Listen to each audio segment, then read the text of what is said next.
نحمده ونصلي على رسوله الكريم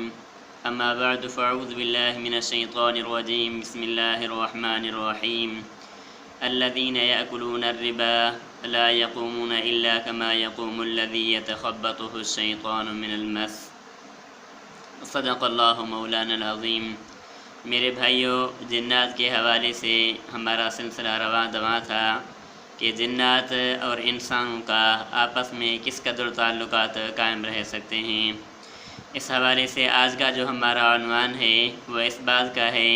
کہ کیا جو جن ہوتا ہے یہ انسان کے جسم کے اندر داخل ہو سکتا ہے کہ نہیں ہو سکتا۔ اس حوالے سے ہمیں قرآن اور احادیث کے اندر بہت سارے دلائل ملتے ہیں۔ ایک دلیل یہ ہے کہ قرآن کریم کی ایک آیت ہے جہاں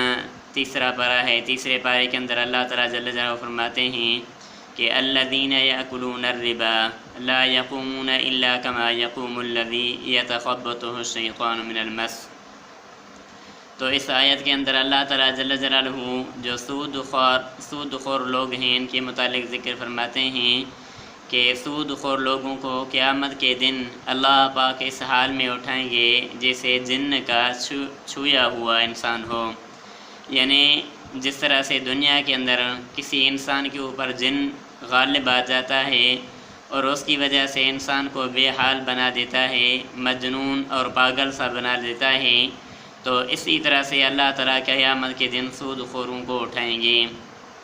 تو قرآن کریم کی یہ آیت ہمیں یہ بتاتی ہے کہ انسان کے جسم کے اندر جو شیاطین ہوتے ہیں، جو جنات ہوتے ہیں، یہ داخل ہو سکتے ہیں، اور انسان کے جسم کے اندر داخل ہو کر وہ کیا بھی کر سکتے ہیں۔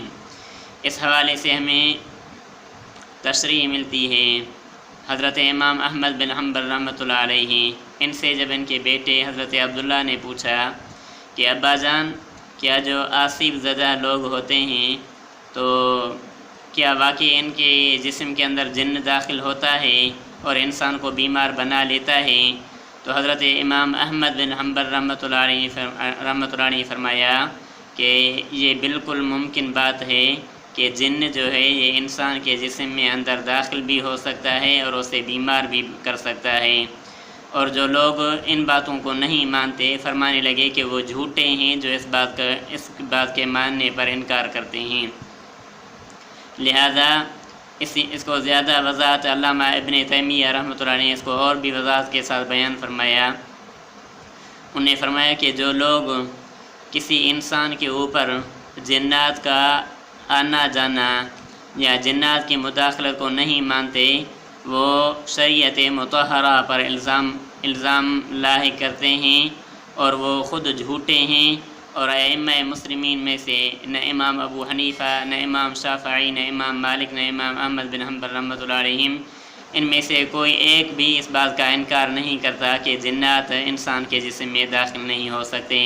وہ سارے بھی اس بات کو تسلیم کرتے ہیں کہ جو جنات ہوتے ہیں یہ انسان کے جسم میں داخل بھی ہو سکتے ہیں اور انسان کے جسم میں داخل ہو کر اس سے کوئی بھی ایسے کام کروا سکتے ہیں جس کے اوپر اس انسان کا اپنا بس نہ چلتا ہو اور اس انسان کو پتہ بھی نہیں چلتا۔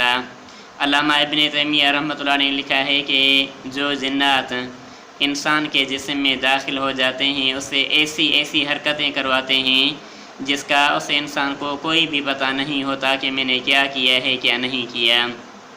حالانکہ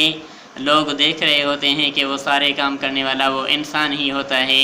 لیکن جو انسان کام کرتا ہے اس سے وہ شیاطین ہوتے ہیں یا جنات ہوتے ہیں جو اس کے جسم میں داخل ہو کر اس سے وہ کام کرواتے ہیں۔ اور علامہ ابن تیمیہ رحمۃ اللہ علیہ نے یہاں تک لکھا ہے کہ جو جنات ہوتے ہیں وہ انسان کے اوپر کیوں حاوی ہوتے ہیں، انسان کے جسم میں کیوں داخل ہوا کرتے ہیں؟ تو فرمایا کہ کبھی یہ ہوتا ہے کہ جو جنات ہوتے ہیں یہ انسانوں پر عاشق ہو جاتے ہیں، اس وجہ سے اس کے جسم میں داخل ہو کر اور اس سے مختلف کام کرواتے ہیں۔ اور کبھی اس انسان کے ساتھ ان کا جھگڑا چل رہا ہوتا ہے، ان کے ساتھ لڑائی چل رہی ہوتی ہے، تو وہ اپنی دشمنی اتارنے کے لیے، اپنی دشمنی کا انتقام لینے کے لیے اس کے جسم میں داخل ہو کر اور اسے ایسے ایسے کام کرواتے ہیں جس کا اس کو پتہ بھی نہیں ہوتا اور جس کی وجہ سے اس کو بڑی شرمندگی کا سامنا کرنا پڑتا ہے۔ تو بہرحال یہ چیزیں ایسی ہیں جو یہ ہمیں بتاتی ہیں کہ انسان کے جسم کے اندر